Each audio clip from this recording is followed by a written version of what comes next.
Yo, what is up, guys? Delboy here, aka Blue Collar Sports TV. Hopefully, you guys are all doing well. If you're new here, if you could smash the subscribe button, it really goes a long way.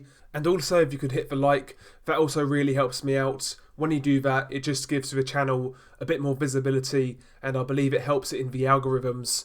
You know, the nerds down at Silicon Valley will start pushing it once it gets more likes. So there we go. But anyway, so now we've got that out of the way. Are Eddie Hearn and Sky Sports doing the British boxing fan a disservice? Are we getting value for money with Sky Sports boxing? You know, especially us hardcore fans who really basically watch everything that's out there and we really consume all the content that we can get. Are Sky doing a good enough job and offering value for money in 2020? Obviously, person to person, you know, the answer they give will be their own perception and opinion. There's no right or wrong answer, but I feel pretty strongly in regards to this, to be honest with you. For me, with Sky, Eddie Hearn and Matchroom shows, to me the quality has been slowly dwindling for a couple of years now, 2-3 years. The quality has been getting worse and worse, especially in regards to regular Sky Sports cards. I'll give you an example. Excluding women world title fights, there wasn't a single male world title fight held in the UK on regular Sky from between October 2017 till March 2019. So there was well over a year where there were no world title fights being held in the UK that were shown on regular Sky. And to me, that is just testament to the quality of boxing Sky Sports have put on regular Sky Sports cards. Let's be honest, most of these cards have been pretty uneventful. I mean, let's look at the last couple of Matchroom cards this year. The Sheffield Kell Brook card, totally uneventful, full of mismatches, pretty boring, right? Not a great card at all. The last card in Manchester, decent main event between Scott Quigg and John O'Carroll, that was half decent. But again, if that's the best we can expect on a regular Sky Sports fight night, then I think we've really slipped a long way, to be honest. I mean, less than 10 years ago, in 2012, we was getting Kyle Froch versus Lucien Butte on regular Sky Sports, with the likes of Kyle Frampton on the undercard, for example. So, what we're getting now, in my opinion, really isn't value for money. Anything half decent in the UK is on pay-per-view. Dillian Whyte versus Alexander Povetkin. A fight between, let's be honest, a guy who's never fought for a world title, never won a world title, and he's fighting Alexander Povetkin, a 40-year-old, on the come down. That's on pay-per-view. That's a half-decent fight, it's on pay-per-view. We've got Derek Chisora versus Alexander Usyk. In essence, let's be honest, that fight is a yardstick for Alexander Usyk.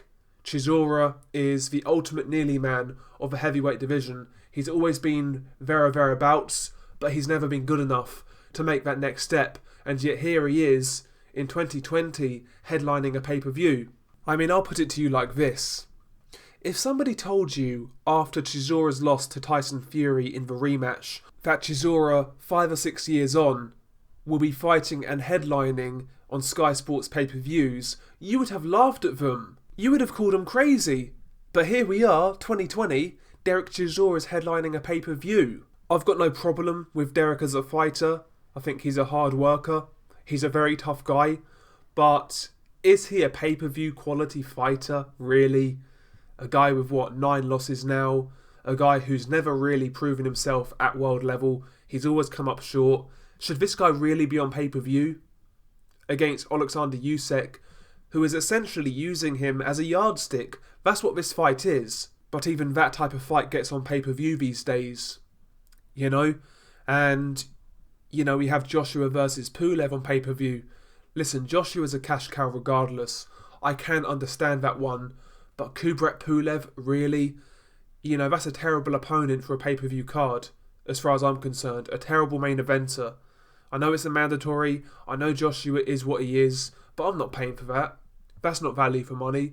Pulev's a guy who used to be a good contender, but these days he's seen better days. He's shot to bits. You know, a couple of years ago, he was getting buzzed by Hughie Fury. That says it all. This guy's going to get smashed to bits. I'm not paying 20 quid for it. I don't think it's worth the money. They really need to stack these cards, whether it's White Povetkin, whether it's Chisora Usek or Joshua Pulev. They really need to stack these cards with world title fights and relevant fights fans care about to make them maybe worth it. But, you know, we always get promised solid undercards, but very rarely do we get them. You know, Sky Sports have done very well out of boxing in recent years. Now, primarily, that is down to the successful pay-per-views they've put on. They do great numbers and they generate big money.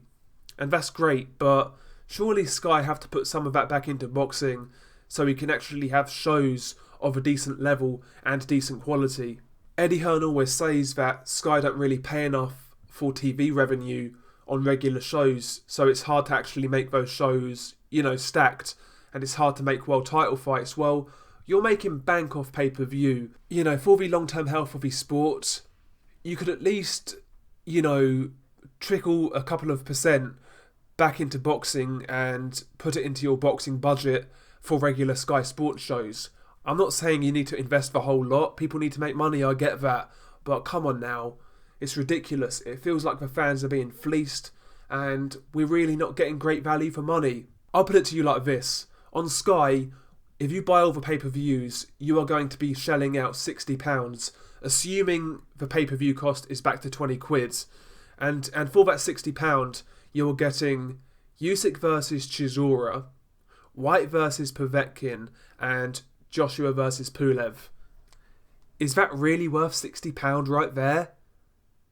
Plus what you're paying for your monthly subscription to Sky as well, if you do.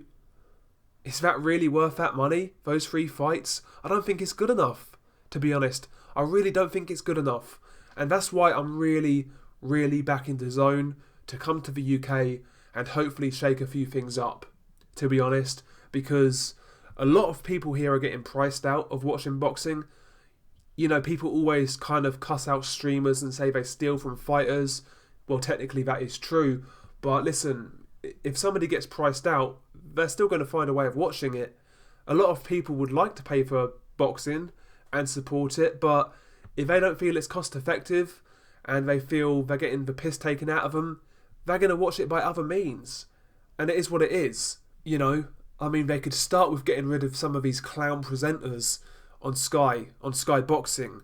You know, some of these guys are absolutely useless. Stealing a living, you know, the likes of Matthew Macklin, Mr. Repeater himself, terrible commentator, absolutely awful. Anna Warhouse, awful. What she knows about boxing, you can write on the back of a postage stamp. She looks alright, but that's really all she offers, let's just be honest. Creepy Adam Smith, the human soundboard, same commentary every fight, biased as hell, absolutely useless.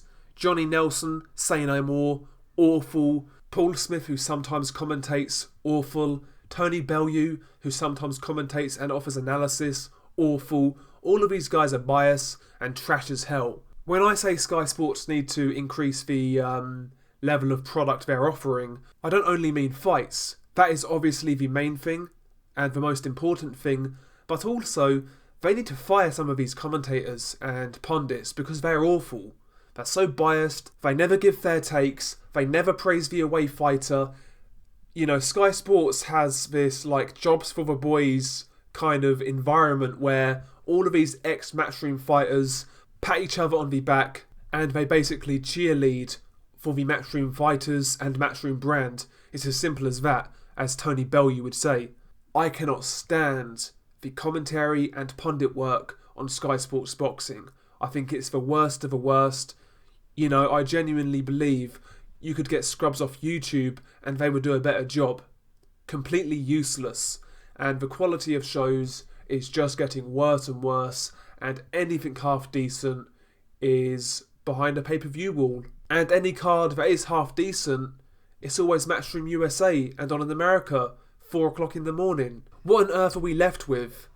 It's like asking a fat kid to look after your KFC. You go away for a second, you come back, and all you're left with is bones. That's what we're left with.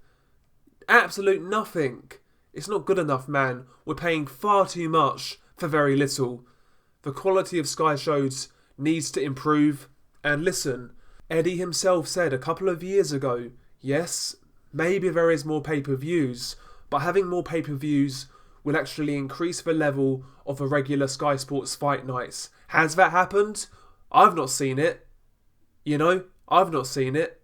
So, I want to know why these Sky Sports cards are so poor. It just feels like we're being neglected as fans, whereas everybody else seems to be getting the best of the deal. And I'm getting a bit tired of it. A lot of people out here like to blow Eddie Hearn. He's done a great job for the sport in the UK, but I think he's letting it slip. I really do. Share your thoughts below. Peace.